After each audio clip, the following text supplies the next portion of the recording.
Bismillahirrahmanirrahim. Assalamualaikum warahmatullahi wabarakatuh. Salam sejahtera bagi kita semua. Kami berharap dan berdoa semoga para peserta webinar Hukum Online Kampus Roadshow goes to Universitas Sumatera Utara selalu dalam keadaan sehat. Selamat datang kami ucapkan kepada para mahasiswa-mahasiswi yang telah mendaftar pada webinar Hukum Online Kampus Roadshow Goes to Universitas Sumatera Utara yang berjudul A Guide for Law Students Who Want to Become Litigation and Non-Litigation Lawyers. Baik Bapak, Ibu, dan teman-teman, siang hari ini telah bergabung bersama kita, yaitu Bapak Dr. Mahmul Siregar, SHM Hum, selaku Dekan Fakultas Hukum Universitas Sumatera Utara. Selamat siang Bapak Mahmul. Dan telah bergabung juga bersama kita yaitu Bapak Nian Raffles Siregar selaku partner dari Siregar Setiawan Manalu dan Partnership. Halo, selamat siang Bapak Raffles. Dan telah bergabung juga bersama kita yaitu Bapak Muhammad Renaldi Zulkarnain selaku partner dari Asegaf Hamzah and Partners. Halo, selamat siang Bapak Renaldi. Selamat siang Mbak. Dan tidak lupa juga teman-teman telah hadir moderator kita pada webinar siang hari ini, yaitu Mbak Palita Gatra selaku Legal Editor dari Hukum Online. Halo Mbak Palita, apa kabar Mbak? Hai Vera, baik-baik. Alhamdulillah.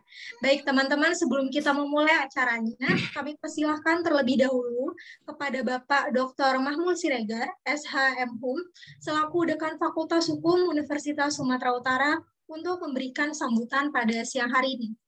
Kepada Bapak, kami persilakan. Baik, maaf belum sempat mengganti virtual background-nya ini. Assalamualaikum warahmatullahi wabarakatuh. Selamat siang, salam sejahtera bagi kita semuanya. Salam sehat. Yang saya hormati pimpinan dan manajemen hukumonline.com, pimpinan law firm Siregar Setiawan Manalu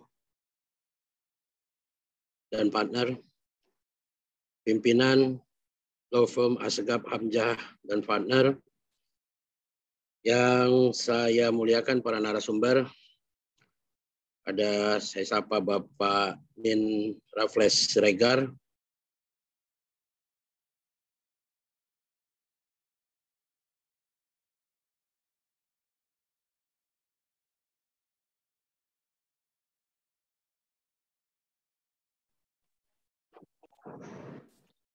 maaf, koneksinya putus.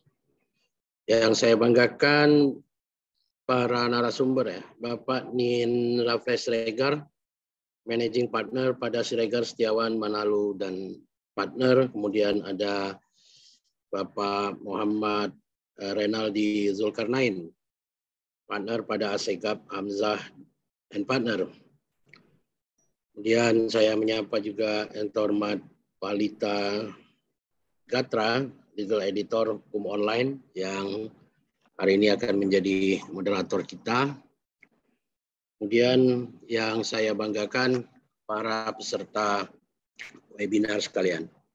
Pertama sekali tentu mari kita bersama-sama memanjatkan rasa syukur kita kehadirat Allah Subhanahu wa taala, Tuhan yang Maha Esa, yang sudah memberikan kesempatan kepada kita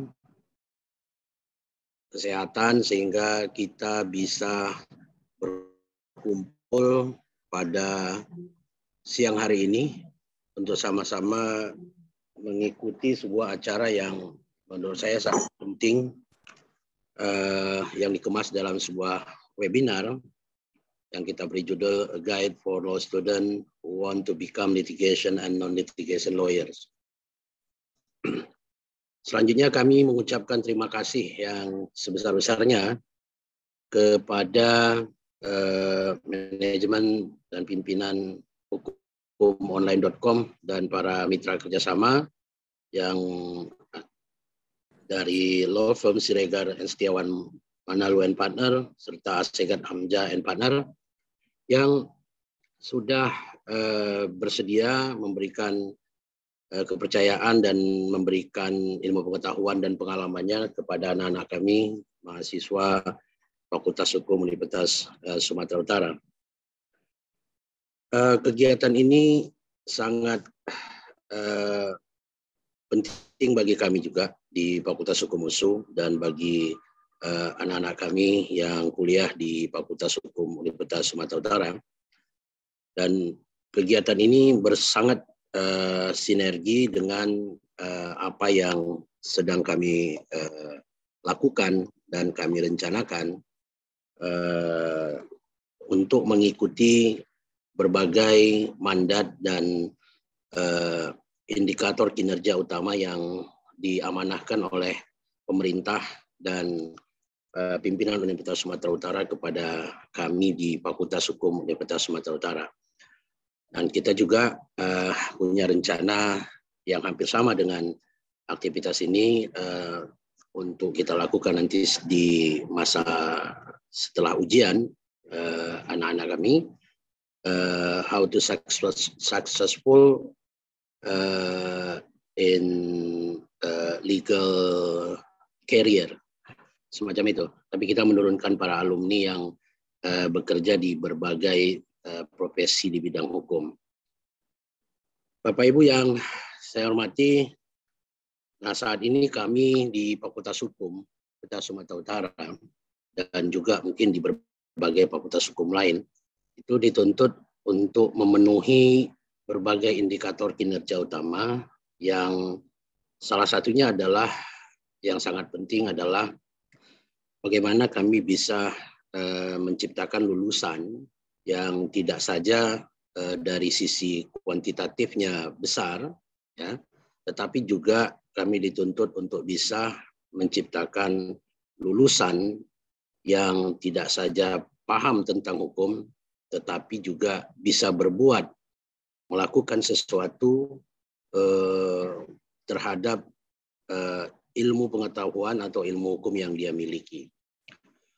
Jadi saat ini kami dituntut untuk melaksanakan proses pembelajaran yang tidak saja berorientasi pada output, tetapi juga berorientasi pada outcome, ya. Bagaimana pengaruh lulusan kami bisa membawa pengaruh kepada masyarakat, kemudian bisa menyelesaikan persoalan-persoalan kemasyarakatan. Nah, salah satunya yang paling relevan adalah jika mereka bekerja di berbagai profesi bidang hukum, termasuk lawyer. Salah satu juga profil lulusan yang ingin kami bentuk adalah professional lawyer. Jadi kami dalam menyusun kurikulum mengacu kepada profil lulusan. Nah, salah satu profil lulusan yang favorit, ya, selain aparatur penegak hukum lainnya adalah profil lulusan professional lawyer. Nah, oleh karena itu kegiatan ini memang betul-betul bersinergi dia dengan apa yang kami rencanakan dan apa yang menjadi sasaran yang akan kami wujudkan dalam pembelajaran kami di Fakultas Hukum.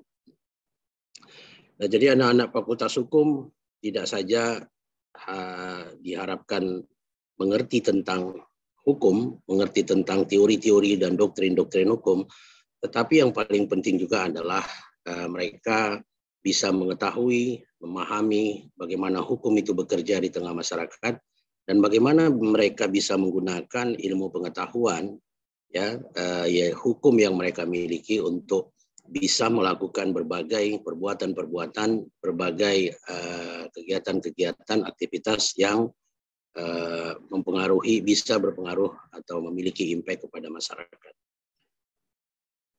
Kita memang mendorong agar ada stimulus kepada anak-anak mahasiswa kita bahwa profesi lawyer termasuk salah satu profil lulusan yang kita ingin ciptakan adalah sebuah profesi yang tidak saja menjanjikan dari segi finansial, dari segi perbaikan hidup, ya, tetapi profesi ini juga merupakan sebuah profesi yang bisa memberikan impact kepada masyarakat luas.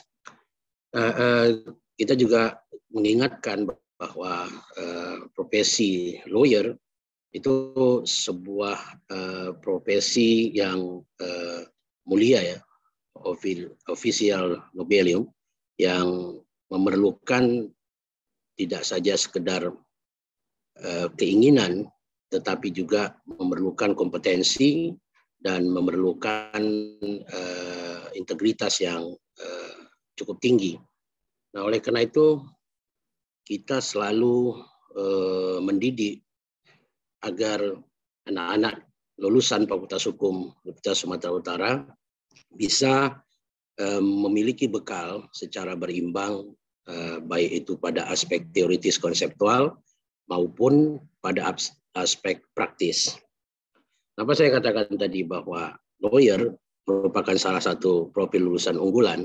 Mungkin ini karakter daerah juga. Nah, kebanyakan anak-anak di Medan ini memang sangat punya talenta, ya, untuk profesi-profesi semacam ini. Dan oleh karena itu sebuah momentum yang baik kalau kegiatan ini bisa memberikan semangat kepada mereka, memberikan dorongan kepada mereka untuk bisa lebih mencintai atau mereka bisa memiliki orientasi, ya, terhadap profesi-profesi hukum yang sesuai dengan bidang keilmuan mereka. Salah satunya adalah profesi lawyer. Nah, anak-anak kami mahasiswa hari ini kita sangat beruntung sekali bahwa kita kehadiran para narasumber yang kalau kita lihat ini dari asal mereka ini berasal dari law firm yang luar biasa, ya, law firm yang terkemuka. Nah, kesempatan ini jarang bisa kita temukan. Oleh karena itu kita anak-anak mahasiswa saya harapkan bisa memanfaatkan momentum ini, memanfaatkan aktivitas ini dengan sebaik-baiknya, mumpung kita berhadapan nih dengan abang-abang yang kompetensinya, keahlian dan pengalamannya sudah tidak kita ragukan lagi. Mereka ini kalau di luar forum ini, kalau Anda tanya nggak akan terbayar Anda lagi mereka ini. Mungkin udah $1000 per jam ini. Tapi karena ini adalah sebuah forum, tanya aja banyak-banyak, mumpung gratis. Ya kan? Nah, itulah hebatnya profesi lawyer. Ya. Dia ngetik aja dibayar, dia bicara aja dibayar, yang belum tentu bicaranya juga bisa menyelesaikan seluruh persoalan. Tapi kehormatan profesinya harus dihargai dengan sangat tinggi. Nah, itu tidak ada pada anak-anak lain. Itu tidak ada pada fakultas-fakultas lain. Ada pada fakultas kita, fakultas hukum. Nah, saya sering bilang sama anak-anak, orang-orang di fakultas hukum ini dibayar mahal karena mulutnya, karena bicaranya dan karena pengetahuannya. Ya, berbeda dengan teman-teman kita di Fakultas Kedokteran Gigi yang hidup dari mulut orang dan dibayar tak seberapa itu. Itu menunjukkan bahwa adik-adik mahasiswa, potensi-potensi yang saudara miliki itu punya saluran yang luar biasa. Salah satunya adalah lawyer. Nah, oleh karena itu mari kita belajar bersama dari orang-orang yang sudah tepat, ya. Kita tanya, banyak pertanyaan ajukan, mumpung tidak bayar, mumpung tidak ada nanti tagihan-tagihan terhadap pertanyaan. Kalau abang-abang kalian ini saya katakan tadi di luar forum ini nggak akan terbayar kita nih rate mereka ini, mungkin udah $1000 per jaman ini. Baik, itu Bapak Ibu, terima kasih sekali lagi kepada Hukum Online, ya. Kegiatan ini sangat bersinergi dan sangat membantu kami dalam berupaya mencapai indikator kinerja utama, yang diamanahkan kepada kami oleh pemerintah maupun oleh pimpinan pusat. Mudah-mudahan kegiatan semacam ini terus bisa kita kembangkan baik dengan Fakultas Hukum atau fakultas-fakultas lain, karena kegiatan ini sangat penting bagi pembentukan karakter dan pembentukan kecintaan dengan profesi hukum. Terima kasih sekali lagi. Billahi taufiq wal hidayah. Assalamualaikum warahmatullahi wabarakatuh. Waalaikumsalam warahmatullahi wabarakatuh. Baik, terima kasih Bapak Dekan untuk sambutan dan pengantarnya yang luar biasa tadi. Selanjutnya teman-teman, kita langsung saja ke Mbak Sarah Ramadania selaku perwakilan dari Hukum Online untuk memberikan sambutan. Silakan Mbak Sarah. Ya, terima kasih Mbak Vera. Bismillahirrahmanirrahim. Assalamualaikum warahmatullahi wabarakatuh. Salam sejahtera bagi kita semua. Om Swastiastu, Namo Buddhaya, salam kebajikan.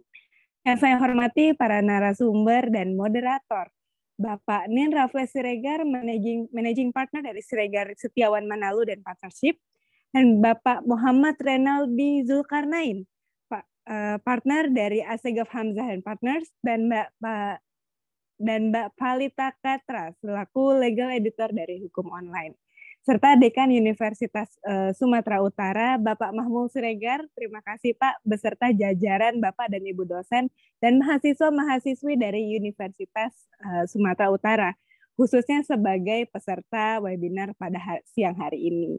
Izinkan saya, Sarah Ramadania Putri, selaku mewakili Hukum Online, pada kesempatan kali ini mengucapkan terima kasih atas kepercayaannya dari USU untuk menerima undangan kami dalam rangkaian acara roadshow ini.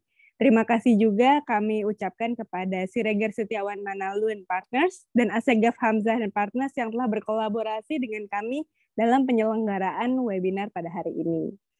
Webinar ini berperan sebagai rangkaian menuju ulang tahun Hukum Online yang ke-22. Kampus Roadshow sendiri telah diselenggarakan di 8 universitas di Indonesia, dan Universitas Sumatera Utara inilah menjadi kampus kedua yang kami sambangi pada tahun ini. Sebagai komunitas hukum terbesar di Indonesia selama lebih dari 2 dekade, kami berkomitmen untuk menyajikan edukasi hukum kepada masyarakat dan juga pelaku usaha dengan menghadirkan berbagai layanan seperti pusat data peraturan, analisis hukum, hingga pembelajaran hukum secara masif. Dan sebagai komunitas hukum yang telah dipercaya oleh lebih dari 1.000 pelanggan, kami berharap produk ini dapat senantiasa membantu setiap sivitas akademika dalam meningkatkan literasi hukum di Indonesia.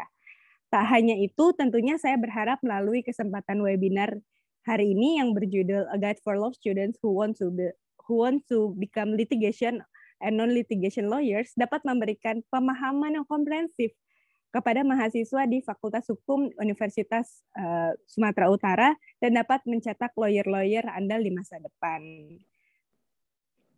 Sekali lagi saya ucapkan selamat datang kepada mahasiswa dan mahasiswi Fakultas Hukum Universitas Sumatera Utara dalam webinar kali ini.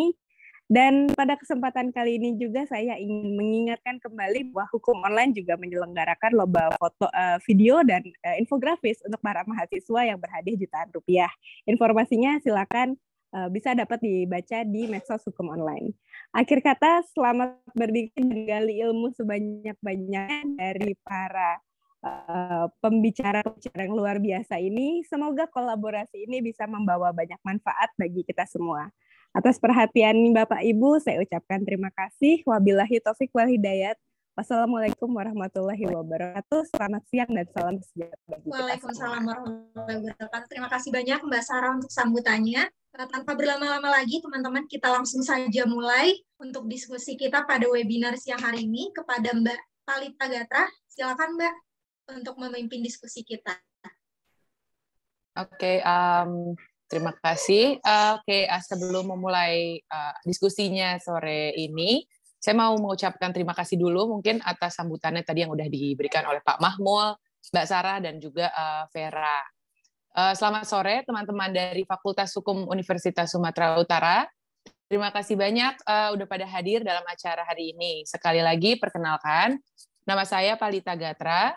Saya adalah editor konten di Divisi Legal Research and Analysis di Hukum Online, yang hari ini akan memoderatori acara ini. Oke, sebelumnya mungkin teman-teman di sini pasti banyak banget ya yang pengen jadi lawyer nanti kalau udah lulus gitu. Terus mungkin kalau misalnya secara garis besar teman-teman juga udah tahu kalau lawyer tuh identik dengan dua gitu, ada corporate lawyer sama ada litigation lawyer.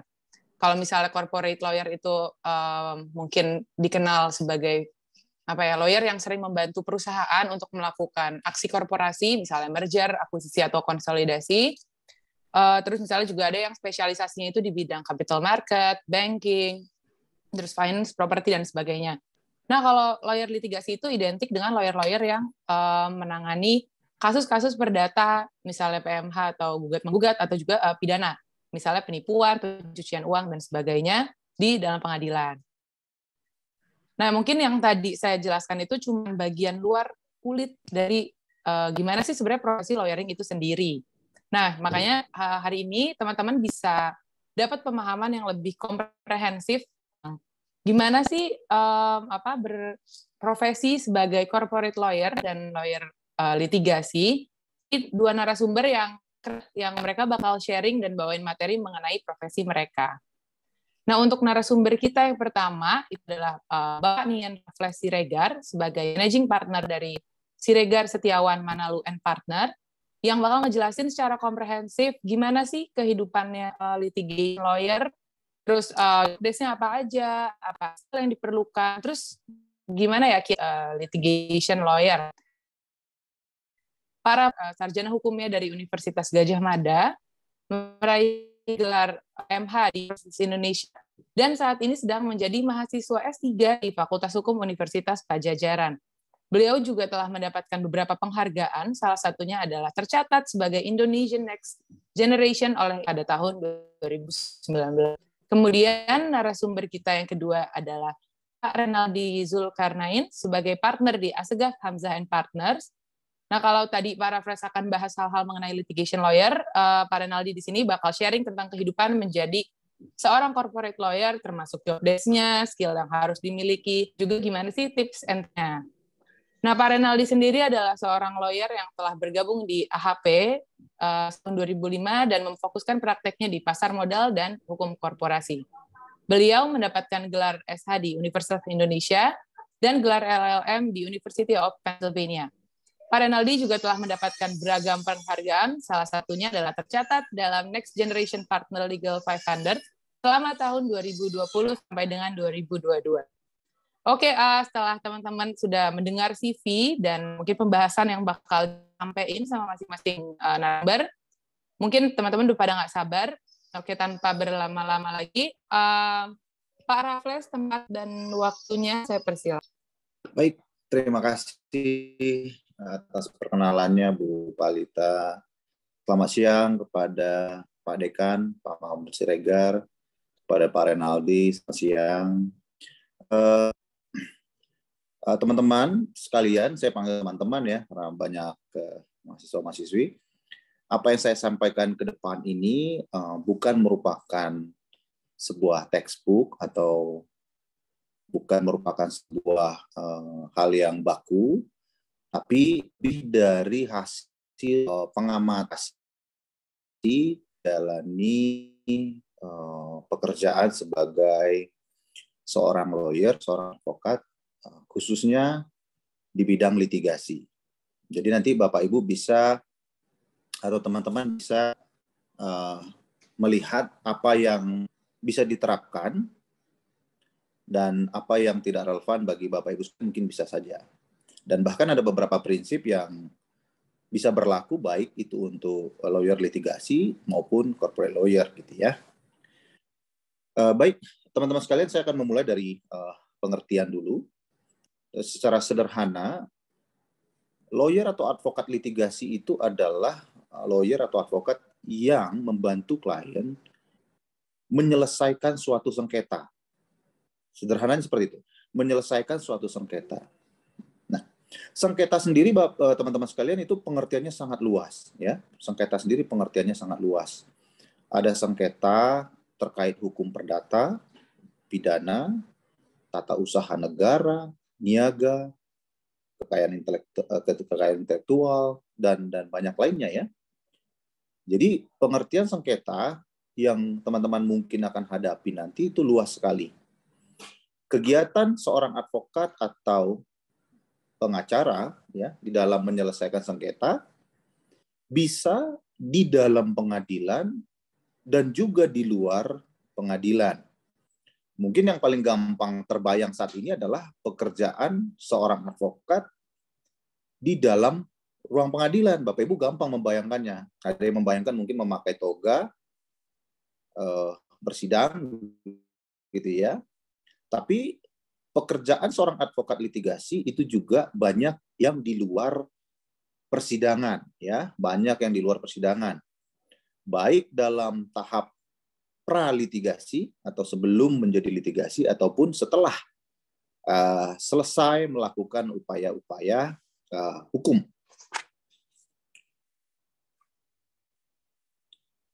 Saya akan memulai dengan mengatakan dua hal. Nanti akan kita bahas persatu persatu.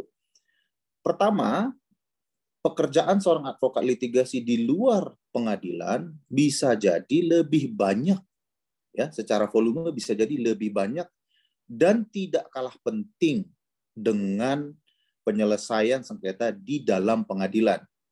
Itu yang akan saya sampaikan pertama. Yang kedua adalah kemampuan seorang advokat litigasi, ya, lebih banyak dibutuhkan adalah kemampuan menulis dibanding kemampuan verbal atau lisan. Jelaskan kenapa seperti itu. Nah, pekerjaan seorang lawyer atau advokat litigasi itu luas, Bapak Ibu. Kita bisa melihat mulai dari melakukan penilaian dan investigasi kasus. Kenapa dibutuhkan penilaian? Penilaian ini penting, Bapak Ibu, karena begitu teman-teman sebagai seorang advokat bertemu dengan klien, menceritakan apa yang dialami atau permasalahannya, teman-teman sekalian sudah harus bisa menangkap secara utuh, ya, menangkap secara utuh apa yang menjadi pokok persoalan. Dari situ teman-teman bisa menentukan strategi dalam menangani perkaranya. Nah, menangani perkara litigasi tentu Bapak Ibu tidak harus mencari semua bukti-bukti yang terkait. Mungkin Bapak Ibu bisa mulai dari apa-apa yang relevan, apa-apa yang penting untuk perkara ini. Dari situ Bapak Ibu bisa melakukan investigasi atau pencarian lebih lanjut. Caranya ya bisa dengan bertanya kepada klien, ya. Teman-teman bisa bertanya, pertanyaan lanjutannya apa gitu ya. Mungkin bisa diingat klien yang datang ke teman-teman sekalian itu orang asing dengan sengketa, dengan persoalan yang mungkin sensitif, ya. Jadi tidak serta-merta dia bisa menceritakan semua masalah dengan leluasa. Atau tidak serta-merta klien itu bisa menceritakan hal-hal yang penting saja, gitu ya. Bisa jadi ceritanya bisa ngalor ngidul, melebar gitu ya, karena mungkin kliennya juga nggak tahu apa yang penting, apa yang tidak penting. Nah, tugas dari teman-teman sebagai seorang litigator untuk mampu memilah, gitu ya. Jadi tahapan awal ini menurut saya justru sangat penting, ya, untuk mengetahui bagaimana nanti teman-teman menghandle atau menangani perkara ini dan strategi apa yang dipakai. Jadi tidak semua perkara itu harus dibawa ke persidangan. Bahkan banyak perkara yang lebih menguntungkan bagi klien untuk diselesaikan di luar pengadilan. Bisa pertimbangan biaya, bisa pertimbangan waktu, bisa pertimbangan nama baik, dan sebagainya. Jadi tidak harus semuanya diselesaikan di persidangan. Jadi ada beberapa hal bisa kita selesaikan di luar persidangan. Nah, kemudian adalah membuat dokumen persidangan, ya, membuat dokumen persidangan. Ini saya sampai kepada yang saya sampaikan tadi, kemampuan menulis dari teman-teman sekalian sangat penting, ya. Di dalam berlitigasi di Indonesia, hampir semuanya disampaikan dengan dokumen, terdokumentasi, ya. Jadi kalau teman-teman suka nonton film lawyer dari US itu dari Amerika itu agak banyak adegan berbicara ya, seperti menyampaikan opening statement, closing statement dan segala macam. Di Indonesia enggak, hampir semua kita sampaikan dalam bentuk dokumen, ya. Jadi dokumen-dokumen yang kita sajikan itulah yang akan dinilai nanti. Kemampuan lisan kita, kemampuan verbal kita hanya akan keluar pada saat pemeriksaan saksi atau ahli. Ya, pada saat pemeriksaan saksi atau ahli. Di luar itu semua disampaikan dalam bentuk dokumen. Contoh, dalam gugatan perdata, mulai dari gugatan, jawaban, replik duplik, akta bukti, kesimpulan, itu semua disampaikan secara tertulis. Jadi, porsi kemampuan teman-teman dalam mampu menuangkan apa yang terjadi di dalam bentuk tertulis menurut saya sangat penting, ya. Mumpung teman-teman masih belum masuk ke dunia kerja, tidak ada salahnya ini mulai dilatih dari sekarang, bisa dengan mencoba untuk mengikuti lomba karya ilmiah atau menulis di surat kabar. Ini sangat membantu sekali, ya. Jadi teman-teman akan belajar bagaimana menyampaikan permasalahan secara sistematis dan terukur. Mana perlu disampaikan, mana yang tidak perlu disampaikan. Karena ingat, nanti kalau perkaranya sampai ke pengadilan, teman-teman sekalian, itu hakimnya memeriksa banyak perkara. Jadi kalau kita datang dengan dokumen panjang lebar dan terlalu tidak fokus, ya menyulitkan. Pesan yang mau disampaikan bisa tidak tertangkap dengan baik, gitu ya. Kemudian tugasnya berikutnya adalah pra-persidangan. Ya, ini termasuk Bapak Ibu atau teman-teman bisa mempersiapkan dokumen dengan baik. Ada beberapa hal-hal nanti yang perlu diperhatikan tentang bagaimana cara dokumen disampaikan dalam pembuktian. Kemudian bersidang di pengadilan. Di pengadilan ini semacam menjadi menu utama nantinya ya. Kalau di bersidang di pengadilan ya tentu nanti teman-teman sudah tahu bagaimana tata caranya ya. Nah, namun yang perlu diperhatikan dalam praktek tidak seindah kenyataan di mana teman-teman menunggu sidang itu bisa lebih lama daripada sidangnya sendiri. Ini sebuah realita ya. Artinya kita bisa sidangnya hanya 10 menit, nunggunya bisa 1-2 jam. Artinya teman-teman bisa menggunakan waktu-waktu seperti ini untuk mengerjakan hal lain atau untuk membangun networking ya, membangun pertemanan gitu ya, sesama sesama seorang advokat atau lawyer. Hal yang perlu diperhatikan dalam persidangan menurut saya kita harus berpakaian yang pantas ya. Tidak perlu mahal. Pantas itu tidak berarti mahal, tidak berarti kinclong, tapi pantas, kita memantaskan diri gitu ya. Nah, kalau kita bicara mungkin 10-15 tahun yang lalu, kita ke pengadilan itu harus memakai jas, dasi, yang mana itu panas, belum semua ruang sidang itu ada AC-nya gitu ya. Jadi dulu kita lengkap itu berkeringat di pengadilan, nunggunya 2 jam, sidangnya 10 menit gitu ya. Nah, sekarang kita bersyukur karena memakai batik dianggap formal ya. Kita pakai batik lengan panjang dianggap formal. Jadi sangat membantu sekali ya, selain kebanggaan atas budaya atau pakaian Indonesia, memudahkan. Bapak Ibu nanti pakaian formal dari persidangan langsung ketemu klien dianggap formal, langsung ketemu orang lain dianggap formal, bahkan ketemu presiden juga dianggap formal, pakaian batik lengan panjang gitu ya. Jadi sangat memudahkan. Kemudian menangani penyelesaian sengketa di luar pengadilan. Nah, ini Bapak Ibu sekalian yang saya sampaikan dalam prakteknya, pekerjaan seperti ini yang justru banyak sekali volumenya ya dibanding persidangan itu sendiri. Jadi pekerjaan-pekerjaan seperti ini bisa sifatnya untuk menegosiasikan atau mencarikan jalan keluar, ya, jalan keluar. Kalau kita bicara hak dari klien Rp10 bisa kita selesaikan, mungkin mendapat Rp8 saat ini juga, dibanding dengan kita harus bersengketa dulu selama 2-3 tahun, ya, membayar biaya pengacara, membayar biaya persidangan, dan lain-lain. Di kemudian hari, hasilnya belum tentu Rp10. Menurut saya Bapak Ibu punya kewajiban untuk mencarikan jalan keluar yang lebih lebih cepat, ya. Dan klien harusnya merasa terbantu karena tidak perlu harus melewati semua kesulitan atau jangka waktu yang panjang untuk menyelesaikan suatu perkara, ya. Ini peran penting dari advokat atau pengacara, ya. Jadi tidak perlu kita menjadi seorang pengacara yang tanda petik menggoreng perkara, ya, dengan mengorbankan kliennya. Karena begitu kita selesaikan satu perkara, satu sengketa, kita bisa mengerjakan hal yang lain, ya. Mungkin itu yang harus ditonjolkan, penyelesaian di luar pengadilan. Oke, slide. Ya, ini yang saya amati apa yang diperlukan, ya, apa yang diperlukan seorang advokat litigasi. Sekali lagi ini bisa jadi lintas, bukan hanya litigasi, tapi ini yang saya rasa harus ada. Saya akan acak saja, saya akan memulai dari kemampuan menulis yang terbaik. Kemampuan menulis yang baik. Menurut saya ini sangat penting. Bayangkan Bapak Ibu sekalian, kalau kita tahu duduk permasalahannya seperti apa, tapi kita tidak mampu menuangkannya secara sederhana, secara sistematis, secara fokus.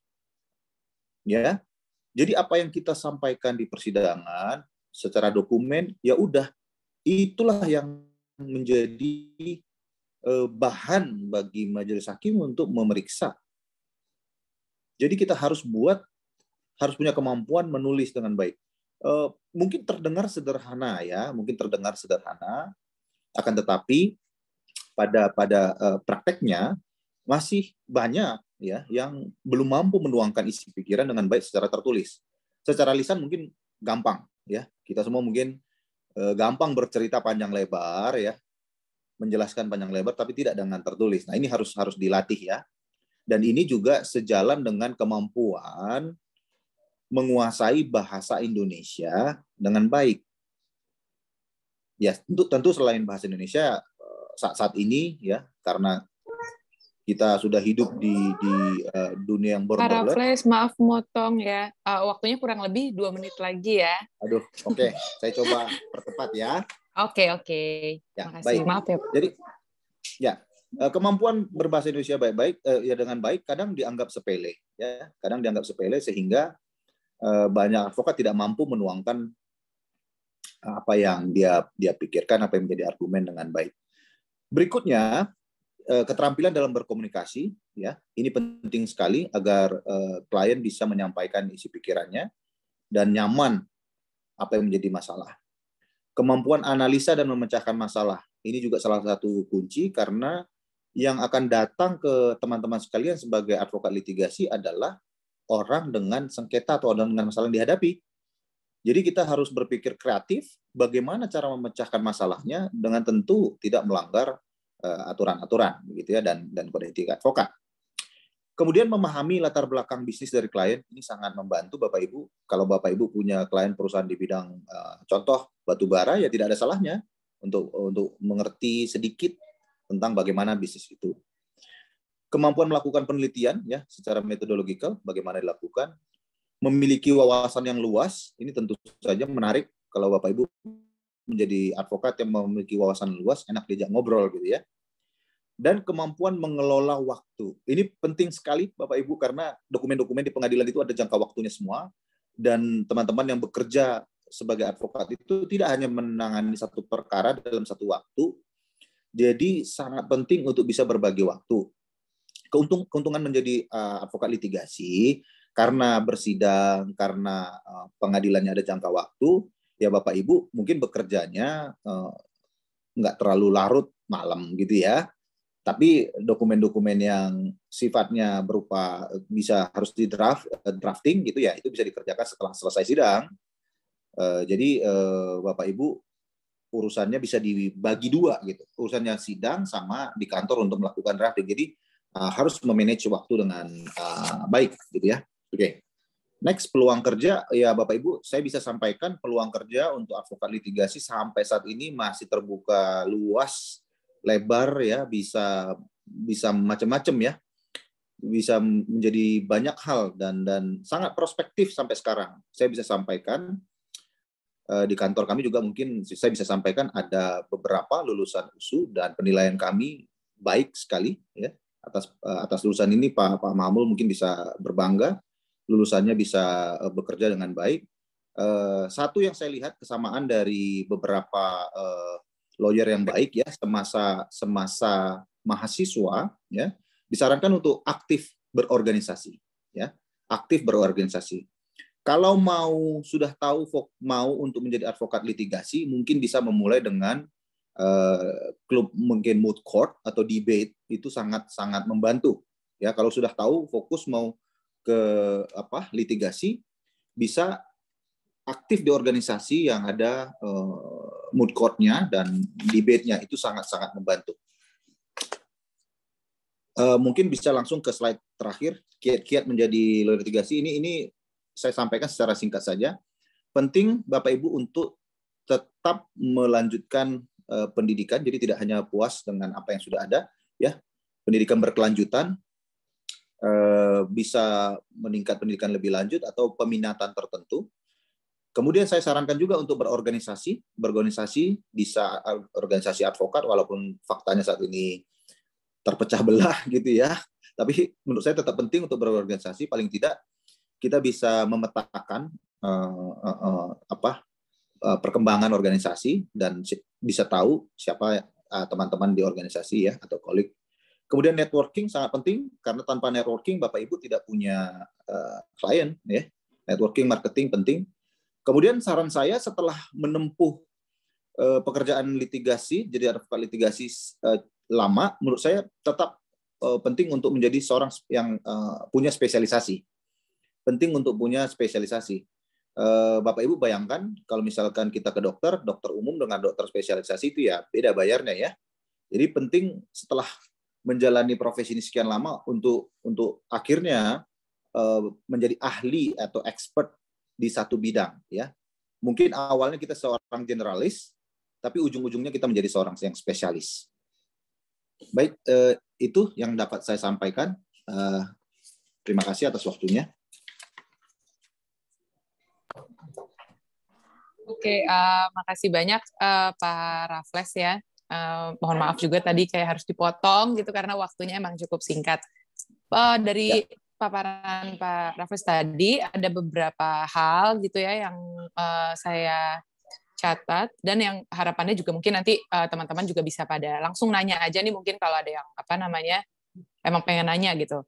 Jadi ternyata kalau misalnya jadi litigation lawyer itu tuh kemampuan menulis sangat diperlukan ya. Jadi ada baiknya kalau misalnya teman-teman mungkin belajar untuk kayak ikut lomba karya ilmiah atau bisa juga latihan nulis di surat kabar. Kemudian jadi intinya itu tuh menjadi litigation lawyer itu tuh malah bukan banyak di pengadilan ya. Karena pada faktanya sidang aja bisa cuma sebentar gitu ya. Jadi kalau bisa kita tuh mencari jalan keluar di luar persidangan yang lebih efisien dan menguntungkan klien kita ya. Terus penting juga ini tipsnya, salah satu tips yang saya catat itu adalah punya spesialisasi. Jadi betul kayak Pak Raffles tadi sempat bilang, kalau misalnya dokter umum sama dokter spesialis tentu harganya akan berbeda gitu ya. Oke, mungkin kita bisa lanjut ke Pak Renaldi untuk membawakan paparannya mengenai profesi corporate lawyer. Silakan Pak Renaldi. Oke, thank you Mbak Palitra atas kesempatannya. Mungkin tadi saya menyapa terlebih dahulu Pak Dekan, Pak Mahmud Siregar. Terima kasih atas kesempatannya untuk bisa berbagi juga kepada Hukum Online ya yang sudah juga mengundang kita untuk bisa sharing di sini. Tadi betul juga saya juga menyapa Pak Raffles, salam kenal. Tadi betul sekali apa yang sudah disampaikan, kita ini sharing, dan apa yang tadi sudah disampaikan Pak Raffles terus terang memang sangat juga relevan gitu. Kalau tadi saya dimintakan untuk menyampaikan dari sisi non litigasi gitu. Sebetulnya memang pada akhirnya nggak terlalu banyak gitu ya bedanya gitu ya. Tadi kalau Pak Dekan bilang saya jadi keinget gitu ya, kalau bayarannya lawyer emang kalau ditentukan harus 15 menit itu sangat susah sekali tuh untuk bisa membuat seorang advokat atau lawyer di Indonesia nih untuk bisa ngomong 15 menit gitu ya. Jadi itu suatu challenge nih buat kita. Tapi saya akan coba juga tadi sebagaimana Pak Raffles juga sudah sangat baik menyampaikan. Kalau dari sisi corporate lawyer sebagai non litigasi. Di kantor saya gitu ya, di Assegaf Hamzah and Partners, mungkin di sini rekan-rekan mahasiswa pastinya udah lebih teknologi savvy gitu ya, sebagai Gen Z lah ya hitungannya, ini udah di tahun umur masih muda gitu ya. Jadi mungkin tinggal kalau untuk melihat itu udah tinggal one click away lah untuk sesuatu informasi gitu ya. Saya bisa arahkan ke sini kalau mungkin boleh dibantu ke website kita di ahp.co.id. Itu cukup udah ini belum ya. Jadi rekan-rekan bisa masuk ke website ahp.co.id. Di situ ada yang namanya practice group gitu ya. Jadi kalau mau memperkenalkan non litigasi atau corporate lawyering, apa aja bidang-bidangnya di situ bisa dilihat. Ini udah ter-share belum ya? Udah ya. Ada anti corruption, ada banking and finance, capital market, competition dan lain sebagainya gitu ya. Ini banyak sekali, nanti bisa diklik satu persatu. Intellectual property, foreign direct investment, dan di tiap-tiap practice group ini, di tiap-tiap sub practice, tentunya seorang lawyer atau calon lawyer tentunya dari sisi substansi, dari sisi knowledge perlu bisa memperdalam tadi sebagaimana para Fres bilang, pada akhirnya walaupun kita di awal itu adalah seorang generalis, suatu ketika kita harus memiliki atau menentukan spesialisasi kita itu mau di mana. Dan ini sangat erat sekali kalau memang rekan-rekan semua para mahasiswa mau berkecimpung di bidang non litigasi gitu ya, karena bidang nggak hanya dari sisi praktis, tapi juga dari sisi industri itu sama bisa sangat dikhususkan gitu. Tadi kalau misalnya zaman dulu saya baru lulus kuliah, industri energi ya, batu bara, perkebunan, industri konvensional itu yang ngetren gitu ibaratnya.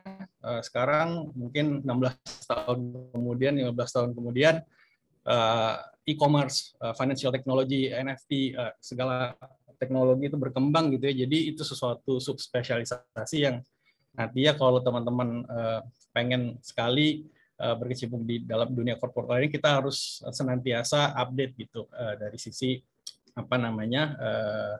pengetahuan kita. Dan senang sekali di sini memang kesempatan, terus terang waktu saya kuliah nggak dapat gitu exposure seperti ini gitu ya, diperkenalkan litigasi itu kayak gimana, non litigasi itu kayak gimana, sangat-sangat buta sekali gitu. Jadi dengan adanya dari inisiatif dari Online dan dari FH Universitas Sumatera Utara ini, tentunya ini sangat baik buat rekan mahasiswa.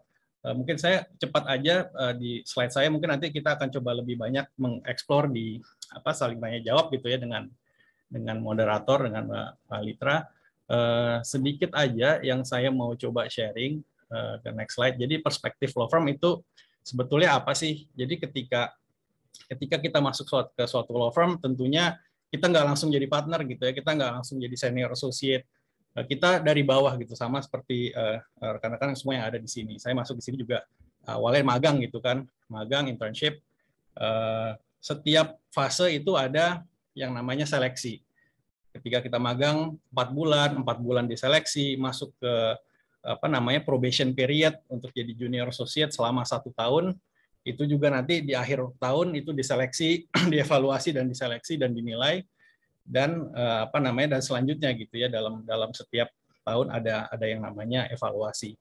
Nah, mungkin untuk yang saya mau sampaikan di sini adalah bagaimana rekan-rekan semua mahasiswa ketika bisa masuk ke dalam suatu law firm itu tersebut gitu ya. Jadi langkah awal yang memang harus dipersiapkan oleh rekan-rekan mahasiswa semua.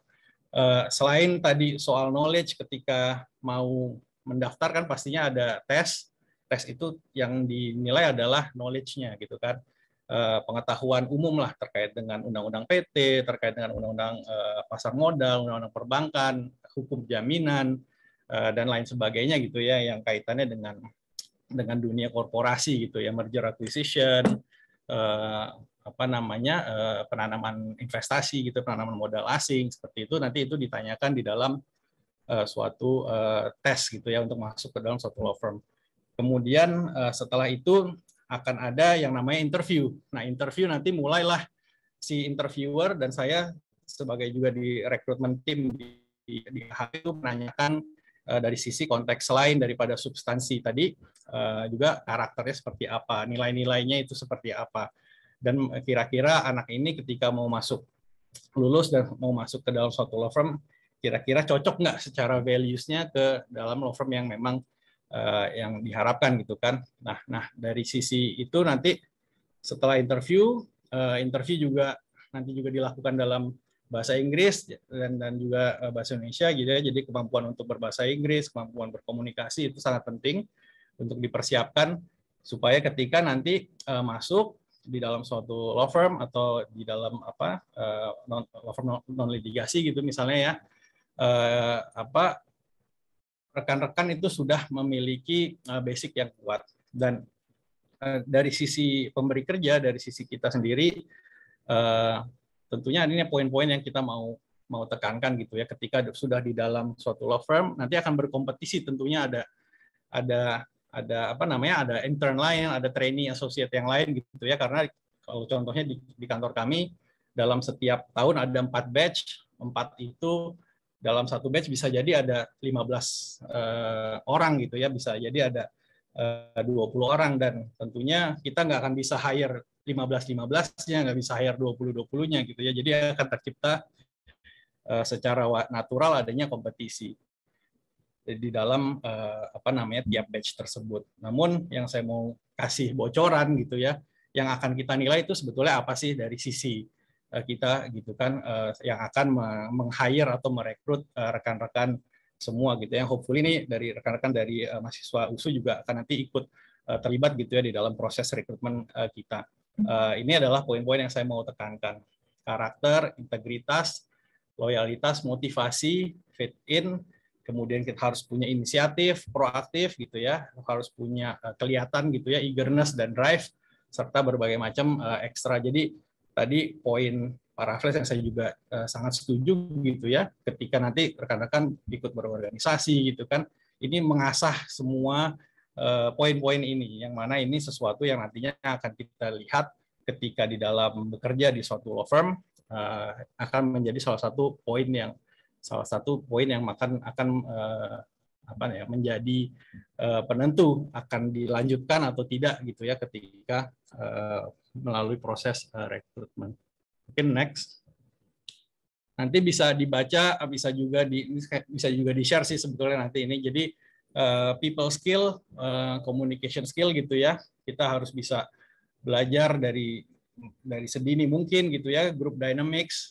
Tadi kan student organization, kita ikutan organisasi baik di intrakampus, di luar kampus, mungkin di organisasi di masyarakat. Tentunya itu akan membangun segala macam poin tadi ya, karakter kita, integritas kita, communication skill kita gitu kan. Kemudian kita juga belajar di dalam suatu organisasi how to get things done through other people, karena kita tentunya akan dalam berorganisasi punya tujuan, kita akan membutuhkan juga rekan-rekan gitu ya, teamwork, dan itu sangat penting karena di dalam suatu law firm pekerjaan kita nanti nggak dilakukan sendiri gitu ya, akan ada rekan-rekan kita baik itu yang satu level dengan kita maupun ada juga senior associate-nya. Jadi ini people skill ini juga poin yang kita mau tekankan ke rekan-rekan mahasiswa semua untuk bisa diasah sedini mungkin. Understanding of other people's feeling, juga kita harus bisa melakukan networking, karena ya semuanya ibaratnya kalau dari dunia hukum tuh orangnya itu aja gitu ya. Jadi akan saling kenal gitu kan, akan suatu saat bisa mungkin berlawanan di dalam suatu perkara misalnya, ataupun misalnya di dalam suatu transaksi itu menjadi pihak di seberang, namun pada akhirnya ya kita semua rekan gitu ya, officium nobile tadi disebut oleh Pak Dekan. Jadi tentunya hal-hal ini menjadi penting buat rekan-rekan mahasiswa semua. Mungkin next. Preparation is key, itu salah satu yang paling penting. Ini salah satu sesi ini salah satu contoh untuk kita mempersiapkan diri kita gitu ya ketika mau nanti masuk ke dunia kerja. Jadi semua memang harus segala dipersiapkan, harus bisa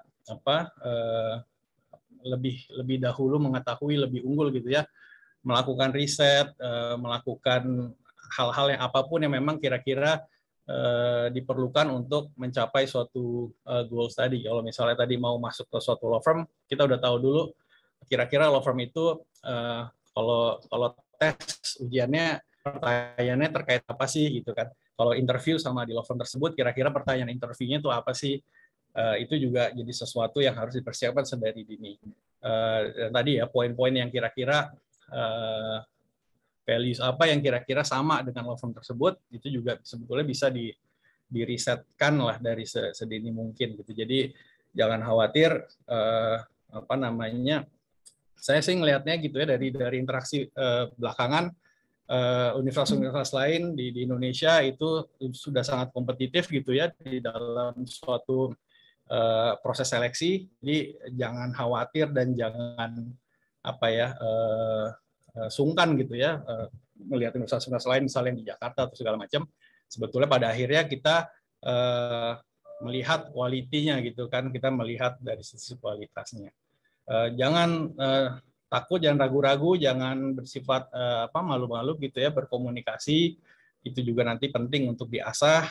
Kemudian kalau kita again ya dalam proses interview dan nantinya tentunya ketika kita masuk ke dalam dunia kerja, kita harus benar-benar prepare semua pengetahuan kita terhadap suatu transaksi gitu ya, karena tadi bisa dilihat betapa banyaknya subsektor, betapa banyaknya practice group yang ada di dalam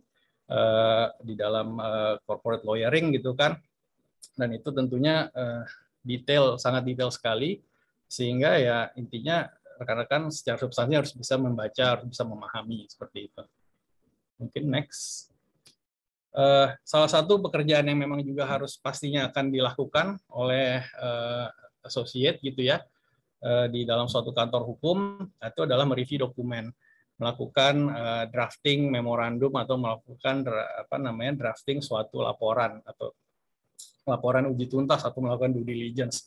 Ini bisa satu sesi sendirilah ketika kita nanti masuk ke dalam poin-poin bagaimana cara mereview dokumen, bagaimana cara melakukan uji tuntas atau due diligence. Itu sangat di kantor kita sendiri itu ada sesinya, dan mungkin butuh sekitar 4-5 kali pertemuan gitu ya untuk bisa meng-go through semua proses drafting memo maupun melakukan uji tuntas.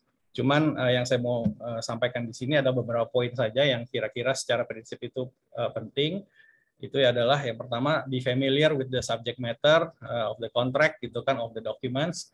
Kemudian jangan ragu-ragu untuk bertanya ya kepada klien kita, bertanya kepada senior kita, bertanya kepada orang-orang yang memang lebih tahu. Mereka yang they know their business gitu better than us lawyers gitu ya. Jadi kita juga menanyakan hal-hal yang sifatnya tadi operasional, sifatnya kaitannya sama komersial gitu ya. Jangan ragu-ragu untuk juga bertanya. Kita harus bisa juga mengetahui konsep daripada hukumnya itu sendiri, dan tentunya tadi detail itu sangat penting ya. You need to master the details, apalagi ketika nanti rekan-rekan semua masuk dalam suatu law firm melakukan due diligence, senior associate-nya atau associate lainnya itu bahkan nggak akan bisa melihat suatu dokumen itu secara keseluruhan gitu ya. Jadi detail-detail penting itu bahkan yang akan melihat justru rekan-rekan yang junior associate gitu yang baru masuk gitu. Jadi we need to you to master the details. Mungkin next slide. Research skills ini juga sesuatu skill yang harus diasah dari sejak kuliah, juga pastinya sudah dilakukan gitu ya dalam mau mengerjakan suatu skripsi atau tesis. Finding out what the law is, kemudian kita harus familiar dengan segala research tools gitu ya di Google kah atau melalui perpustakaan atau ya hukum online ya, tentunya pastinya salah satu research tools yang kita tentunya juga gunakan gitu di dalam kita berpraktek. Kita juga harus tahu bagaimana caranya men-summary atau prepare suatu laporan riset, dan tentunya kita juga harus mengerti di Indonesia itu banyak sekali unwritten policies gitu ya, institusi otoritas gitu punya kebijakan-kebijakan yang mungkin nggak tertulis, tapi kita secara riset kita harus bisa mengetahui hal-hal yang memang kebijakan-kebijakan yang ternyata itu tidak masuk ke dalam suatu ketentuan peraturan misalnya, namun itu sesuatu yang memang secara konsisten diterapkan oleh si otoritas ataupun institusi tersebut. Next. Mohon maaf, Pak Renaldi, waktunya 3 menit lagi ya. Oke. Oke, 3 menit lagi. Office skills nanti ini sambil jalan gitu ya. Sekarang kayak even setelah pandemi 2 tahun saya belajar harus kayak Zoom kayak gini seperti ini gitu ya, harus belajar pakai aplikasi-aplikasi tertentu. Itu yang tentunya harus bisa rekan-rekan semua mulai pelajari gitu ya, jangan gaptek. Saya yakin semua udah gaptek sih dibanding saya. Dan tentunya ini sesuatu yang nanti bisa dipelajari along the way ketika memang sudah masuk ke dalam suatu law firm, namun ini sesuatu yang memang jadinya penting juga gitu ya. Social media mungkin salah satu yang saya mau highlight sebagai nanti di suatu corporate law firm, suatu associate, tentunya kita ya harus sangat sensitif gitu ya terhadap informasi dan menyebarkan informasi dalam sosial media. Ini tentunya jadi salah satu yang kita perlu tekankan juga untuk dijaga gitu. Mungkin next, teamwork tadi udah sempat juga dibahas gitu ya, betapa pentingnya. Nanti kita bisa juga explore lebih lanjut ketika tanya jawab sama Mbak Litra.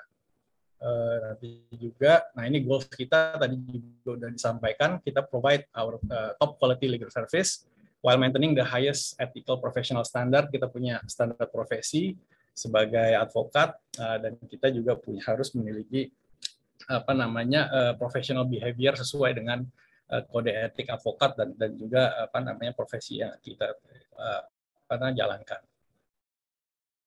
Ya terakhir tentunya integritas penting. Kita harus mengerti informasi yang kita sampaikan dan kita terima. Work hard tentunya. Ya, tadi kerja bisa jadi sampai malam, bisa jadi nginep di kantor, bisa jadi weekend nggak ketemu keluarga gitu ya. Itu sesuatu yang umum. Nanti kita bisa eksplor lebih lanjut. Never stop learning, adapting, karena selalu berubah gitu ya, industri dan juga pengetahuan. Hukum itu juga sendiri juga sangat fluid. Never take things for granted. Kemudian always seeing the big picture. Nanti kita bisa discuss lagi lah sama Mbak Palita ya ke depannya. Mungkin itu saja dari saya. Terima kasih. Silakan. Oke, makasih banyak Pak Renaldi. Maaf ngomongnya jadi harus diburu-buru gitu ya karena waktunya juga yang. Oh ya. Oke, paling saya cuma nyatet beberapa hal ya dari yang dibahas sama Pak Renaldi. Beberapa ada. Jadi persiapan itu adalah kunci ya. Ini salah satunya, misalnya mengikuti acara seperti ini, mahasiswa jadi belajar gitu kayak gimana sih emangnya kehidupan menjadi pengacara gitu. Misalnya tadi Pak Renaldi juga sempat mention, wah harus siap lembur ini karena apalagi kalau misalnya corporate lawyer tuh suka dikenal kayak waduh Sabtu masih kerja gitu ya. Terus dalam hal pekerjaan itu review dokumen itu bisa dikenal dengan due diligence gitu ya. Terus riset skill-nya harus baik, office skill-nya itu khususnya jangan gaptek, jangan lupa juga untuk teamwork, dan yang terakhir kita harus bisa memprovide gimana top quality dan comply dengan kode etik pengacara gitu. Oke, kita sekarang udah masuk ke sesi tanya jawab, ada waktu sekitar 20 menit. Ini ada beberapa pertanyaan. Tapi mungkin sebelum saya bacain, itu saya tadi ada pertanyaan yang kalau saya jadi mahasiswa, gitu ya, ini saya bakal nanya ini nih kayaknya. Jadi ini ceritanya saya mewakili mahasiswa di teman-teman di sini ya. Ini pertanyaannya untuk dua-duanya gitu, untuk Pak Raffles dan Pak Renaldi. Kira-kira apa sih yang Pak Raffles dan Pak Renaldi cari? Misalnya lagi hiring. Terus Pak Renaldi dan Pak Raffles dapat CV banyak banget. Nah, kira-kira apa yang akan Pak Raffles dan Pak Renaldi cari gitu, kayak kita nih nyarinya yang seperti ini. Jadi yang dilihat pertama kali itu apa? Apalagi kan CV yang masuk banyak banget nih. Jadi yang bakal pertama kali untuk penyaringan pertamanya itu seperti apa sih kayak kualifikasinya? Gitu. Silakan. Mungkin boleh Pak Raffles atau Pak Renaldi duluan, terserah. Ya, baik. Ya, mungkin bisa dibagi dua ya. Pertama pada saat menyaring CV dulu, karena tidak semua CV yang kita terima akan kita panggil ya, pasti kita saring. Ya tentu CV yang pantas lah ya, maksudnya dibuat dengan menarik, rapi ya. Itu kita akan baca sebagai sebuah keseriusan sebenarnya. Little research will help. Jadi dia tahu ini kira-kira law firm apa gitu ya, di bidang apa. Dia tuangkan sedikit di CV, di application itu menarik gitu ya. Jadi bidangnya apa. Itu akan membuat kita mahasiswanya atau fresh graduate-nya udah melakukan sedikit research tentang kami. Jadi kita sebagai orang yang menyaring CV merasa ini punya perhatian lebih gitu ya. Itu mungkin di CV. Jadi ya harus dibuat dengan pantas ya, dengan rapi ya, dengan sistematis gitu ya. Yang kedua, setelah pada saat proses internship ya. Pada saat proses internship, kalau saya pribadi sih lebih ngelihat grit lah ya, lebih ke etos kerja gitu ya. Terus terang kami tidak terlalu harus mengharuskan nilai tertentu, universitas tertentu, tidak, tapi lebih melihat ketika menjalani internship itu ada etos kerjanya, ada inisiatifnya. Setelah itu seberapa bagus dia bisa bekerja dalam tim ya. Tadi bahasa Pak Renaldi, fit in ya, itu penting sekali karena di law firm itu harus teamwork gitu, nggak bisa one man show, satu orang mengerjakan semua hal. Yang kedua kan masing-masing law firm itu punya mungkin karakteristik yang berbeda dengan karakteristik lain yang berbeda. Nah, kalau orang yang bisa adaptasi terhadap itu, kami akan really appreciate lah ya. Jadi lebih ke grit atau etos kerja. Mungkin itu dulu. Ya, kurang lebih sama dengan Pak Hafles tentunya. Di AHP kita setiap tahun bisa menerima 2.000 sampai 3.000 CV gitu ya. Kita ada tim memang untuk menyeleksi dan mereview. Nggak semuanya akan dipanggil untuk melakukan written test gitu ya di tahap selanjutnya. Tapi memang tadi penting banget kita tahu lah mana yang tinggal maksudnya punya cover letter yang tinggal di copy paste untuk semua law firm yang dimasukin gitu ya, kita bisa tahu gitu, kelihatan gitu dari bahasanya. Jadi having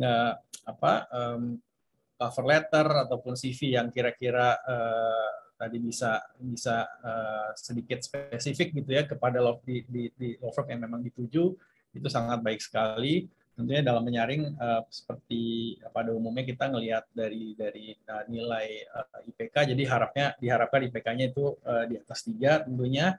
Kemudian kita juga melihat dari TOEFL score ya, ada standar skor untuk bahasa Inggrisnya yang memang juga dipakai untuk menyeleksi.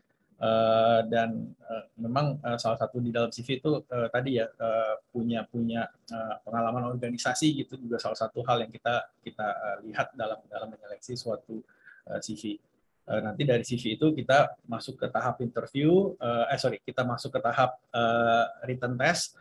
Tentunya dari sisi written test kita melihat bagaimana cara menjawab suatu soal dan dalam bahasa Inggris juga ya written testnya.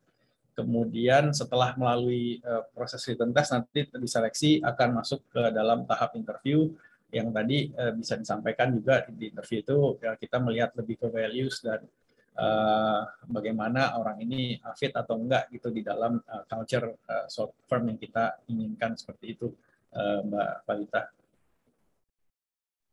Oke, makasih Pak Raffles dan Pak Renaldi jawabannya. Jadi mungkin teman-teman di sini bisa mencatat tadi ya, kayak wah berarti harus mempersiapkan CV seperti apa, terus cover letternya harus seperti apa. Mungkin kalau ada yang masih bingung apaan ya itu CV dan perbedaannya CV sama cover letter, mungkin bisa googling kali ya, nanti bisa dicari banyak contohnya juga. Oke, ini ada pertanyaan. Ini saya bacain dulu satu, ada yang di komen soalnya dari Putri. Selamat sore, saya Putri Yuselia, mahasiswa aktif semester 2. Izin bertanya Bapak sekalian, awal berkarir menjadi seorang lawyer itu kan pasti challenging, banyak tantangannya. Nah, kalau dari Bapak-Bapak sekalian, tantangan awalnya itu seperti apa dan bagaimana cara mengatasi tantangan itu? Silahkan, mungkin. Iya. Oke. Tantangan pasti ada ya. Dan rasanya kalau tantangan untuk jadi seorang lawyer ya mungkin lebih besar lagi gitu ya, karena apa yang kita dapat dari kampus ya selama mungkin 3,5 tahun, 4 tahun itu tidak akan cukup sebenarnya untuk benar-benar mempersiapkan kita benar-benar siap masuk ke dalam dunia kerja. Jadi yang menurut saya patut dimulai itu dengan kita siap untuk dibentuk lah, ditempa gitu ya. Dan kita siap untuk memperlebar kapasitas kita ya. Yang mungkin salah satunya dengan waktu, dengan energi yang lebih banyak. Jadi jangan pantang menyerah ya. Kalau kita bayangkan juicer itu kan kita ditekan dulu untuk mengeluarkan hal yang terbaik dari kita ya. Kalau buah itu kan ditekan dulu untuk mengeluarkan sarinya gitu ya. Mungkin kita juga begitu gitu ya. Kita butuh tekanan itu untuk mengeluarkan kemampuan kita terbaik ya, kemampuan analisa, kemampuan bahasa, kemampuan komunikasi. Itu bisa kita jadi lihat the right side gitu. Kalau kita menganggap itu sebuah halangan ya berat. Tapi kalau kita menganggap itu sebuah tantangan yang harus diatasi untuk menjadikan kita naik kelas ya, ibaratnya kita naik kelas, kita lebih bersemangat gitu. Kita lihat tujuan jangka panjangnya, karena saya yakin tidak ada seorang advokat yang hebat tanpa menjalani proses-proses yang sulit gitu ya. Jadi harus siap untuk menerima segala macam tantangan. Dulu Mbak Khalid. Ya, thank you Pak Raffles, setuju juga. Tapi bahkan kalau saya merasanya bahwa jangan dibandingin deh tantangan yang kita dulu punya dibandingin dengan yang sekarang gitu. Karena terus terang yang tantangan yang saat ini ada itu sangat lebih berat dibanding waktu kita dulu awal-awal kerja gitu ya. Dulu belum ada nih yang namanya iPhone, BlackBerry, zaman saya belum terlalu banyak gitu ya. Ketika klien kirim email, ya mungkin baru 2 hari, 3 hari kemudian direspon, mereka masih nggak apa-apa. Namun sekarang udah ada teknologi, dikirim WA itu kalau sejam belum dibalas itu kayaknya udah dicari-cari gitu kita kayak apa gitu kan. Jadi memang tantangan saat ini yang rekan-rekan akan hadapi terus terang bakal lebih berat, dan which is bagus sih sebetulnya, dan karena nantinya tentunya ya dunia hukum, profesi hukum tentunya juga akan seiring dengan tantangan itu akan berkembang gitu ya. Jadi kalau saya malu malah kalau bilang dulu tantangannya apa, kayaknya wah nggak terlalu kalau dibandingkan dengan yang ada sekarang gitu ya, saya yakin akan lebih berat gitu ya, karena ya klien very demanding, waktu itu jadi sangat cepat gitu ya, kita harus respon kepada klien, jangan kan klien, berarti kan kepada senior kita gitu, ke associate yang di atas kita, ke partner di atas kita, itu pun mereka akan demand waktu yang sangat banyak gitu kan, dan sangat cepat juga. Jadi apa namanya, saya ngerasanya sih dibandingkan dengan yang nanti teman-teman mungkin ini semester 2 ya, ketika nanti di semester akhir bisa jadi tantangannya juga semakin berat, dan saya yakin dengan dimulai dari semester, wah bagus, saya melihatnya bagus banget nih dari semester 2 udah berpikir gitu ya, sampai ke nanti seperti bakal kerja seperti apa. Terus terang saya di semester 2 nggak kepikiran gitu kan, bahkan mau jadi apa di setelah lulus sepertinya. Tapi saya yakin sih rekan-rekan semua mahasiswa yang ada di USU ini akan apapun nanti itu ya tantangannya, tentunya akan bisa dilalui dengan cara yang tadi juga sudah disampaikan Pak Raffles, bagaimana cara kita bisa beradaptasi, bisa apa namanya, punya grit gitu ya, punya rasa semangat gitu ya untuk mengatasi segala tantangan apapun itu nanti yang akan dihadapi. Mungkin itu dari saya. Thank you Pak Raffles dan Pak Renaldi. Iya jujur ini Putri itu apa namanya,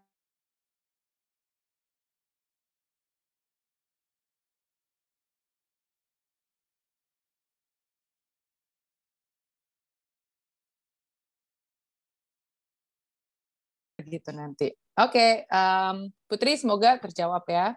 Kita sekarang lanjut ke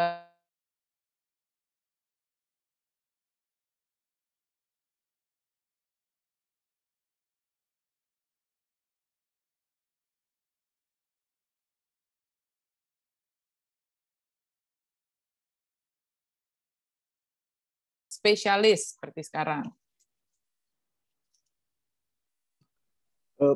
Ya, mungkin nggak ada jawaban baku ya, mungkin ya. Tapi menurut saya penting untuk kita, bahasa saya mungkin mencicipi banyak hal dulu gitu ya. Termasuk menjadi lawyer litigasi bukan berarti kita tidak mencicipi, paling tidak kita paham basic-basic corporate law itu seperti apa. Karena di kemudian hari ketika kita menangani sengketa komersial gitu ya, kita sangat butuh gitu ya. Walaupun tidak ahli tapi kita basic-basicnya dapat. Jadi menurut saya sih kita yang mengukur lah ya. Kalau dari pengalaman saya pribadi setidaknya 5 tahun baru kita bisa jadi spesialisasi atau mungkin lebih lama. Tapi ini saya kembalikan ke kita menilai diri sendiri lah ya. Kita menilai mengukur diri sendiri. Gitu. Memang saya pernah baca di buku apa gitu ya, di Malcolm Gladwell atau apa gitu, bahwa kalau mastering something itu kita butuh 10.000 jam gitu ya untuk kita bisa mastering subject matter. Tapi saya nggak ngerasa itu menjadi parameter yang juga tepat gitu ya, karena kadang-kadang ketika kita merasa sudah expert di suatu bidang gitu ya, namun terjadi perubahan juga gitu di bidang tersebut, yang mana kita tentunya akan harus selalu keep up sama segala perubahan tersebut. Apakah kita bisa dianggap suatu expert ketika itu berubah, kan kadang-kadang ya orang memandang gitu, karena itu mungkin jadi sebutan orang. Namun tentunya dari diri sendiri kita ngerasanya yang namanya kita harus selalu belajar, kita harus selalu update gitu ya terhadap perkembangan, terhadap ketentuan peraturan gitu kan akan selalu berubah. Itu adalah sesuatu nilai dan hal yang kita perlu lakukan gitu kan, tanpa kita mencap diri kita sendiri sebagai suatu spesialis atau suatu expert gitu ya di dalam suatu bidang. Namun ya itu tadi lebih ke arah ke ya kita harus selalu mau belajar dan mengikuti segala perubahan itu sih. Oke. Berarti emang adjusting perlu banget ya, karena hukum sendiri juga dinamis banget dan berkembang terus gitu, segala hal baru. Apalagi sekarang semua udah teknologi, NFT aja dulu boro-boro ya, tapi kan sekarang itu aja udah diatur gitu. Oke, tadi ini ada pertanyaan yang masih kayak apa ya? Iya, nyambung lah sama pertanyaan pertama tadi mengenai mastering gitu. Ini pertanyaannya lebih ke apakah sekolah lagi itu penting sekali untuk jadi lawyer yang handal, atau lebih baik masuk ke organisasi-organisasi dan berjejaring seluas mungkin serta melakukan sertifikasi, misalnya sertifikasi untuk jadi kurator.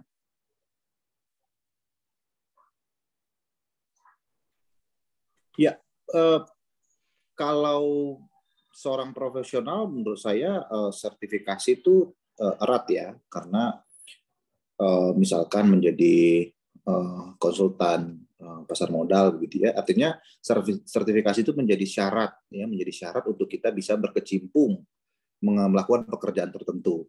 Jadi kalau seorang profesional ya ultimate-nya pasti sertifikasi ya. Memang ada beberapa hal pekerjaan yang tidak perlu disertifikasi, yang secara umum bisa dilakukan. Nah kalau untuk hal ini sekolah kembali mendapatkan gelar formal ya saya rasa sebagai bonus saja, sebagai bonus. Tapi lebih ke pengalaman kerja ya, dapat exposure seperti apa, mungkin case-case yang unik gitu ya, yang jadi landmark case gitu. Itu lebih mungkin lebih bisa dijual nantinya, lebih berharga juga gitu ya. Kalau sertifikasi sih semas lah. Jadi kita harus dapat, kalau enggak kita nggak bisa kerjain juga gitu. Ya, begitu Mbak. Ya, emang ini sering sekali sih pertanyaan ini ya, S2 dulu atau langsung kerja, atau kerja dulu baru S2 gitu kan, sering sekali muncul gitu ya pertanyaan dari rekan-rekan mahasiswa. Nggak ada jawaban yang benar salah sebetulnya, sesuai juga dengan mungkin kemampuan dan kesempatan gitu tentunya ya, pertimbangan macam-macam dari sisi keluarga, dari sisi diri sendiri gitu. Memang pada akhirnya kita sendiri yang akan menentukan sesuai dengan situasi dan kondisi yang kita alami saat itu. Namun memang kalau mau bicara di tataran ideal misalnya ya, saya kurang lebih setuju tadi, mungkin bekerja terlebih dahulu, punya pengalaman, mengetahui kira-kira dunia pekerjaannya seperti apa, baru mau mengambil S2 gitu ya, kalau memang tadi mau memiliki gelar S2 di bidang tertentu gitu kan, itu sangat bermanfaat juga tentunya.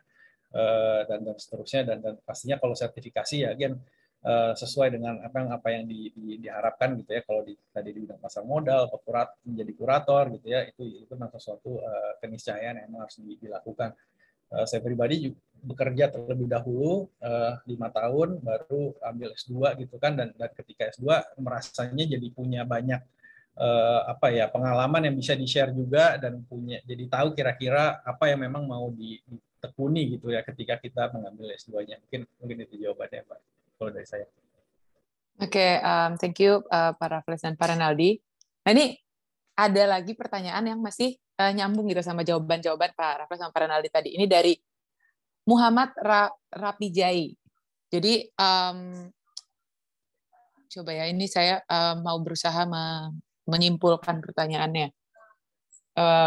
Jadi ini kan tadi bicara soal pengalaman, tadi kan jawabannya ya. Nah, ini pertanyaannya itu poinnya, bagaimana kita punya pengalaman jika tidak ada perusahaan yang membuka peluang untuk para fresh grad? Apa kita harus jika kita seorang fresh grad yang tidak ingin menjadi seorang lawyer tapi perlu pengalaman untuk bekerja, mungkin bisa di-share pengalamannya dulu Pak Renaldi dan Pak Raffles, bagaimana ketika jadi seorang fresh grad gitu, mungkin melamar ketika lagi misalnya libur, terus habis itu misalnya kayaknya pengen magang di law firm A atau di perusahaan X gitu, mungkin bisa di-share. Jadi mungkin Mas Muhammad ini bisa kebayang nanti jadi sebagai fresh grad tuh harus seperti apa gitu langkahnya untuk dapetin pengalaman kerja. Silakan.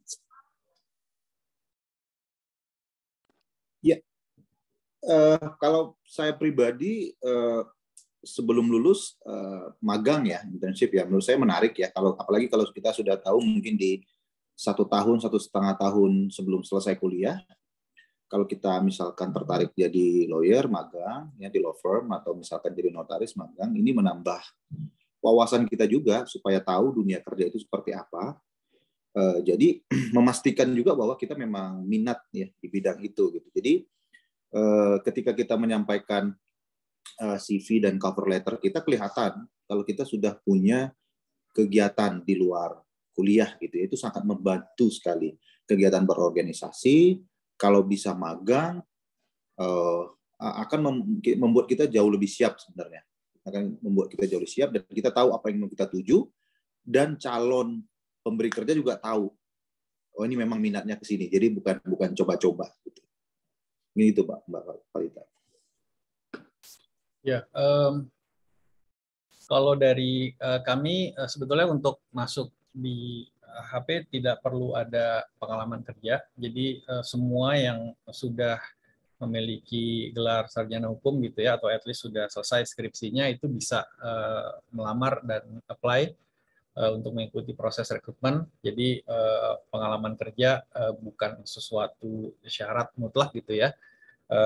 Namun memang ketika nanti masuk di dalam proses rekrutmen, kadang-kadang ada hal-hal yang memang kalau rekan-rekan yang masuk itu punya pengalaman kerja terlebih dahulu, mungkin terlihat gitu ya bahwa bisa lebih membawa dirinya seperti apa gitu ya, mungkin sedikit berbeda. Namun itu juga sebetulnya nggak terlalu substansi yang signifikan gitu ya. Namun mungkin menurut saya sih jangan khawatir juga gitu sebetulnya, walaupun belum punya pengalaman kerja gitu ya, untuk melamar masuk ke dalam suatu kantor law firm ataupun di company, pastinya sesuai dengan levelnya gitu ya, fresh grade, memang tidak diharapkan semuanya itu memiliki pengalaman kerja. Namun bahwa itu adalah suatu plus point bisa jadi juga. Jadi memang kalau memang ada kesempatannya nih, misalnya dalam break semester gitu ya, ada kesempatan untuk magang 1-2 bulan di kantor Paris, di kantor law firm manapun, misalnya saudara yang punya kantor law firm gitu ya, bisa ikut bekerja di situ, ya itu suatu plus point yang nantinya bisa jadi berharga juga sih. Itu dari saya mungkin, Mbak. Oke, thank you Pak Raffles dan Pak Renaldi. Oke, semoga teman-teman udah dapat bayangan ya. Jadi kayak misalnya, aduh ini harus ikut organisasi atau magang, atau sekarang sekarang ikut organisasi dulu, nanti magang. Mungkin semoga teman-teman udah ada bayangan. Ini ada pertanyaan selanjutnya yang lucu ya pertanyaannya. apakah semua lawyer akan bekerja lembur? Bisakah jadi lawyer yang kerjanya work-life balance? Begitu. Silakan jawab. Ya, saya jawab dulu karena Pak Renaldi yang melengkapi ya. Ya pertama memang apalagi di awal-awal ya mungkin banyak waktu yang tersita untuk pekerjaan ya, apalagi kita fresh graduate ya. Anggap saja sebuah investasi ya. Dan tadi mau jadi master kan memang harus melalui banyak ini ya. Tapi di law firm litigasi sebenarnya tidak terlalu banyak lembur ya, karena misalkan mitra kerja ya, kalau kita kerja di katakanlah kita ke pengadilan atau kita katakanlah ke kantor polisi, itu akan ada jam kerjanya ya, jam kerjanya. Kalau itu sih bisa lumayan bisa kita prediksi ya. Memang yang berat itu kalau pekerjaan drafting dan ada deadline ya, dan tidak semua klien datang ke kita dengan waktu yang leluasa gitu ya. Ada yang datang dengan kita dengan waktu yang sangat mepet gitu. Kalau itu mau nggak mau, walaupun lawyer litigasi tetap harus ya lembur. Kalau begitu kita menghandle suatu pekerjaan, kita tidak boleh menelantarkan klien. Dan itu diatur dalam kode etik. Jadi kita harus dengan sepenuh hati bekerja. Work-life balance saya rasa sih masih memungkinkan ya.